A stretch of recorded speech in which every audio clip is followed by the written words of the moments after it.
Let's practice your reading skills in English.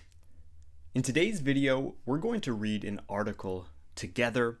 We're going to learn some new vocabulary, and I'm going to test your English reading comprehension skills with a few questions at the end.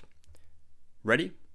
Let's get into the lesson. This article is called "The Importance of Mental Health in the Workplace." We'll start by reading it slowly, and then I want to identify a few words that might be new to you, and we'll go through the definitions of those words. Mental health has become a major focus in the workplace.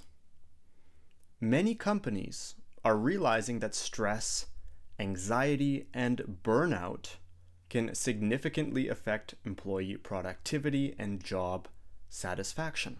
When workers feel overwhelmed and unsupported, it can lead to high turnover and absenteeism. By creating a work environment that prioritizes mental health, businesses can boost morale, enhance productivity, and retain employees. Offering support such as counseling, flexible hours, and stress management programs helps employees manage their well-being, making them feel valued and engaged in their work.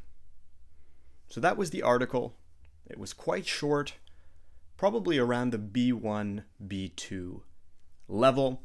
And now I want to take a look at 5 words which might be new to you. The first word is the word burnout. Burnout, this is a noun. Burnout is physical or emotional exhaustion by excessive stress or work. So if you're working too much, if you're really physically tired, physically stressed, mentally tired, mentally stressed, you're burnt out. You're suffering from burnout.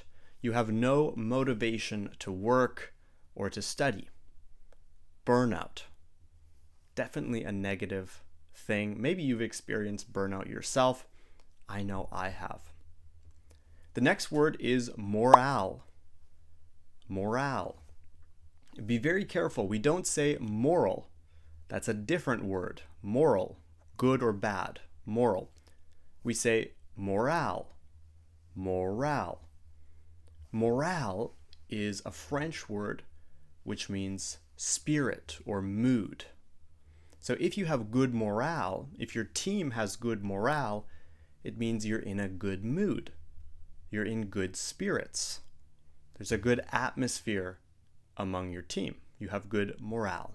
Make sure to put the stress on the second syllable. Morale. Morale. The next word is absenteeism. Absenteeism is when employees don't come to work. They're absent. They're frequently away from work. They're not attending. They're absent. Absenteeism. This is a noun. Next up, we have the word retention. Retention is how long an employee or a customer stays. So if a business has high retention, it means that their employees and their customers stay with them for a long time. They keep working for the business, or they keep buying from the business. There's high retention. They are retained for a long period of time. And lastly, we have the word prioritize. To prioritize means you give something priority over something else. You prioritize it. For example, it's important to prioritize your health. Now, we've looked at those 5 words, which were also in the article, but now I want to ask you a few questions, and I want to test your reading comprehension skills. If you need to, go back to the beginning of the video and read the article again with me, because now we're going to look at some questions. The first question is, what is burnout and how does it affect employees? If you need to think about it for a moment, pause this video. Burnout is being exhausted, being tired, being unmotivated to work. You're burnt out. You have burnout. Burnout can lead to decreased productivity, to poor job performance, and overall dissatisfaction with work. The second question is, why is mental health important for employee retention? If you need to think about this for a moment, pause the video.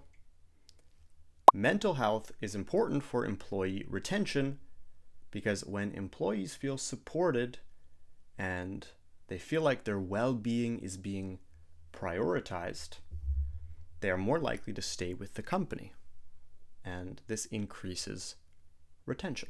Third question, true or false? High absenteeism can be a sign of poor mental health in the workplace.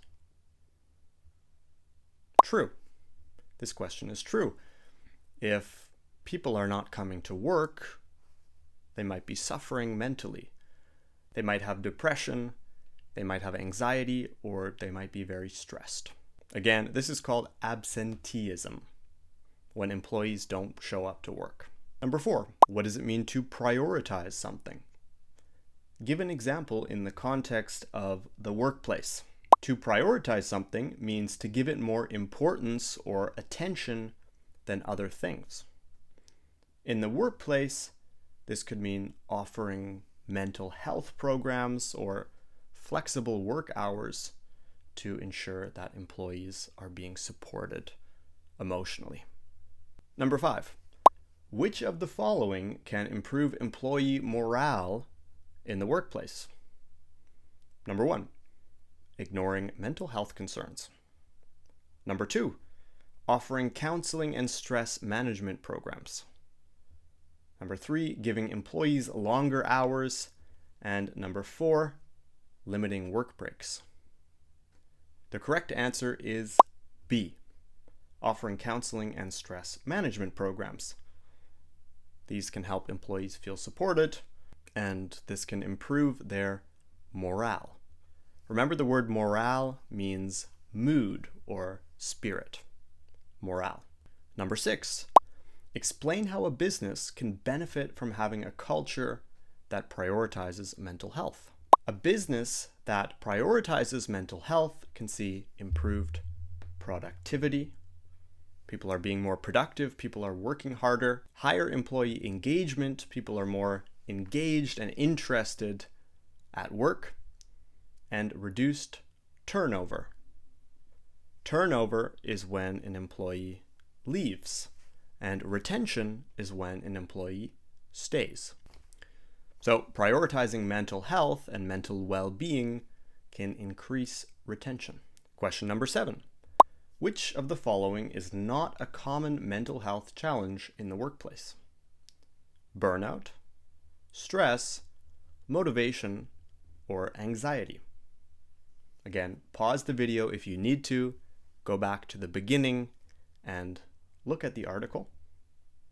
The correct answer is C, motivation. Now, obviously, motivation is important, but it's not classified as a mental health challenge in the same way burnout, stress, or anxiety are.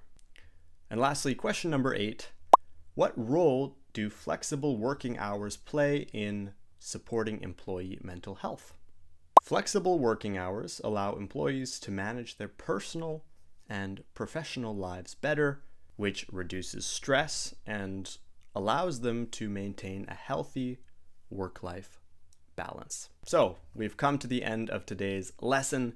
We've read a short article on the importance of mental health in the workplace. Let me know in the comments if you found this lesson useful, if you were able to understand most of the vocabulary in this article, or if some of it was new. And I'd also like to hear your thoughts. How do you maintain a healthy work-life balance at your job? Do you feel stressed? Do you feel burnt out? Do you feel anxious?